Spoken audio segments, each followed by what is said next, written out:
On a que ça à foot. Mardi 15h-16h sur Fadjet. On est de retour pour la dernière partie d'On a que ça à foot avec notre chronique locale. Guillaume, tu nous parles de Nancy. Tout à fait, monsieur Marius. Nancy, donc, recevait samedi le Havre. Tiens, tes vieux amis, Hugo, tes meilleurs potes, le Havre. Dans un match de haut de tableau, parce que le Havre était 4e, Nancy était, bon, après les matchs, ils étaient 2e. Nancy, en cas de victoire, pouvait mettre les Havrais à 8 points, ce qui n'est pas rien quand on joue la montée. Une confortable avance. La SNL n'a pas manqué ce rendez-vous au sommet, même si la première demi-heure était difficile pour eux. Les Nancéens pas dedans, en retard dans les duels, mais qui se sont créés tout de même une grosse occasion par Juju, c'est tout, encore lui, aux avant-postes. Mais Farnold détournera sa frappe en corner, malheureusement pour lui. Les Havrais dominateurs ouvriront le score sur corner par Joseph Mendes sur une tête piquée à 18e qui, malgré Pedretti sur la ligne, rentrera tout de même.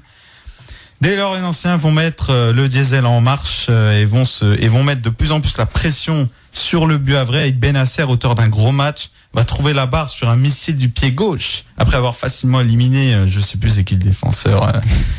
Je connais pas tous les Havrais. Jean-Robert. Puis Anthony Robic dit AR7. Cessera une retournée acrobatique sur un centre de encore Julien c'est tout, mais sans danger pour Farnold. Alors Farnold, c'est gardien du Havre, pour ceux qui savent pas. Il joue partout, c'est tout. Eh oui. On va bientôt le retrouver dans les buts. Il va faire une zerka, il va se retrouver en attaque. Loïc Puyot manquera une grosse occasion sur un centre entrée de Muratori. Bon, à sa décharge, il était sur son pied droit. Le pauvre, il a tiré complètement au-dessus. Bon, on lui en veut pas. Et enfin, le salut viendra de Junior Dallé qui égalisera pour reprendre un centre de ce même Puyot qui reprend du pied gauche et qui trompe Farnold sur sa droite pour ramener le score à 1-1 à la mi-temps. 1-1, c'est presque un score logique à la mi-temps, même si Nancy aurait pu mener largement. Alors, attendez, parce que je me suis paumé. Et d'ailleurs, deuxième mi-temps, oui, on arrive. Non, s'il te plaît, tu m'interromps pas, merci. Deuxième mi-temps, des occasions havraises quand même, parce que les Havrais se sont tout de même réveillés par Issam Chebak ou Chebeik, ça dépend si vous êtes anglophone ou pas. Un tir repoussé par Assembe. Puis l'autre, alors là, par contre, par Mathieu Duhamel, donc que Hugo connaît bien. Alors, Mathieu Duhamel qui fait une reprise du gauche à bout portant, énorme parade du gardien ancien Guy Roland et Diassembe qui en 2 temps arrive à arrêter le ballon. Alors avec Benasser, il manquera un face-à-face grâce à un bon travail de Junior Dallé notamment, encore un bel arrêt de Farnold. Robic ne cadrera pas sa reprise du droit sur un ballon mal renvoyé par la défense havraise. Alors Robic par contre, il est capable du meilleur comme du pire, il ratera un éléphant dans un couloir parfois, c'est dommage.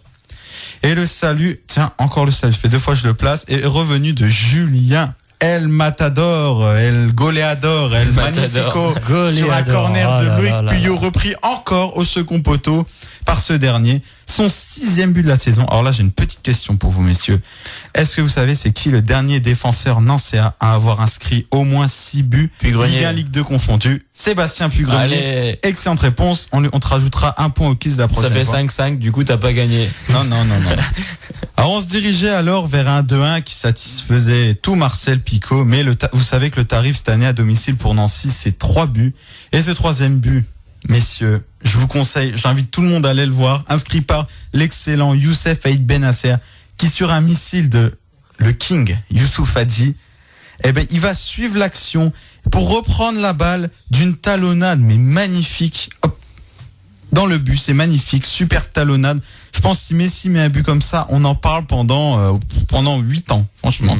Donc victoire finale 3-1. On notera aussi l'excellente joie de Pablo Correa sur le but. Je sais pas, vous avez vu les images. Sur le but, un vrai enfant, comme quand on a gagné la Coupe de la Ligue. Aïd Benasser, énorme match. Énorme match, ouais. Vraiment, il confirme tout le potentiel placé en lui. Je pense avec Walter et Pedretti, c'est vraiment Walter. Pardon, vous avez un gros milieu de terrain. Gros milieu de terrain. Ouais. Je pense que ça, c'est un milieu qui a largement le niveau en Ligue 1. Oui, victoire finale 3-1, tiens, j'ai envie de dire, une fois n'est pas coutume. 8 points d'avance sur le 4e. Le contrat est donc rempli. Prochain rendez-vous ce soir chez le Sochaux d'un certain Albert Cartier. Douce retrouvaille avec l'ancien entraîneur du FC. Le Sochaux maintenant, déjà. Eh oui, ils étaient désespérés, ils ont été chercher, ils étaient désespérés, ils ont pris Albert Cartier. Ils voulaient du beau jeu, je crois, ils se sont trompés. Un petit mot sur le SLUC, Guillaume. Un petit mot sur le SLUC, alors défaite encore face à Antibes 93-77. C'est même pas une défaite là. Alors le SLUC, la petite anecdote là, le SLUC a enregistré l'arrivée de Michael Pietrus, frère de Florent, pendant la semaine. Espérons qu'il va les aider à remonter au classement. Ça fait un moment qu'on espère. Le SLUC reste 17e, avant-dernier évidemment de la Pro A. Je crois que même avec Tony Parker, on n'est même pas sûr de remonter au classement, le SLUC. Alors. C'est compliqué. Ça pue la Pro. Ils font pas des matchs dégueux, mais c'est vrai qu'ils devraient. Pourquoi pas prendre Kobe Bryant, non? Pendant qu'on dit que peut-être Kobe Bryant voudra revenir en France, on sait jamais. Non, la star des Lakers a annoncé donc à 37 ans sa fin de carrière à la fin de la saison. Kobe Bryant, c'est donc quand même 20 saisons NBA, 5 titres de champion avec les Lakers. Un incroyable joueur de 1 contre 1. 17 participations au All-Star Game, dont avec 2 titres olympiques notamment. Et le 3e meilleur marqueur de la NBA. Et surtout de très belles baskets. Ou aussi, on en parlera plus tard. Un jeu de mots là ou faut m'expliquer? Il faut comprendre. C'est donc Noël ne fait pas de blague. C'est donc un monstre de la NBA qui va essayer de nous quitter cette saison, à la fin de la saison. Et on espère que peut-être qu'il pourra revenir pour le Jeux Olympiques 2016 à Rio. Ils vont laisser la porte ouverte. Après Kobe Bryant, ça fait quand même 2 ans qu'il joue plus vraiment au basket avec son équipe. À cause de blessures notamment. De blessures, puis parce que son équipe est très faible aussi quand même. Hein. Oui, cette début de saison est catastrophique en ce moment. Mais ça, comme ça va faire quand même bizarre de plus voir sur les parquets Kobe Bryant, ça, parce que c'est une légende et. On a un dernier de la vieille école. C'est ça. Guillaume, tu voulais peut-être nous parler d'un petit coup de cœur avant la fin de l'émission. Un petit coup de cœur. Moi, j'étais un peu déçu. Je sais pas si vous avez regardé, il y a les championnats du monde des poids lourds de boxe. Vladimir Klitschko contre Tyson Fury. Et Klitschko, après presque 10 ans de règne, a perdu ses 3 ceintures contre Tyson Fury. Alors, Klitschko, c'était un match techniquement pas très beau à voir, avec un Klitschko qui a peut-être voulu trop gérer son titre de champion, a pas assez osé. Fury en a profité avec son style toujours très atypique. Alors Klitschko, quand il a vu que le match lui échappait, il a tenté le tout pour le tout à la fin. Malheureusement, il s'est fait un peu cogner. D'ailleurs, il avait la joue, une blessure à la joue en fin de match. Déçu pour Klitschko, mais pour tous les fans dont je fais partie, pas d'inquiétude puisqu'il se murmure qu'une revanche serait envisageable. Donc de la boxe dégueulasse, franchement, un style très peu académique. Vraiment, si vous voulez voir de la belle boxe bien technique, regardez plutôt les poids moyens ou les poids welters, parce que là, les poids lourds, ça se joue au gabarit, quoi. Et très avantagé, Tyson Fury.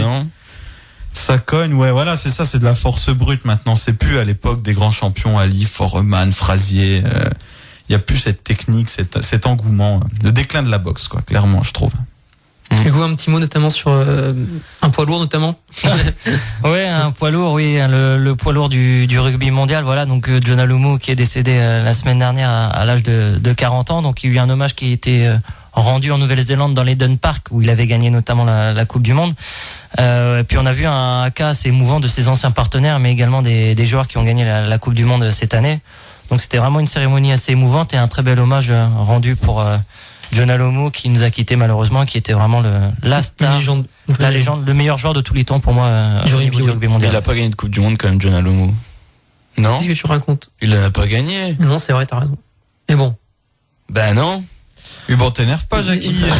On me regarde comme si. Oui, non, il avait perdu, contre l'Afrique du Sud, c'est vrai, lors du titre en finale. Oui, j'ai dit. Eden Carter, il en a 2, donc pour moi, celui du meilleur joueur de tous les temps. Baisse ce pistolet, s'il te plaît. Je suis à la gorge, je suis pas Merci bien. Merci messieurs, on aimerait pouvoir débattre encore des heures, mais l'émission se termine. Je vous remercie pour cette magnifique émission.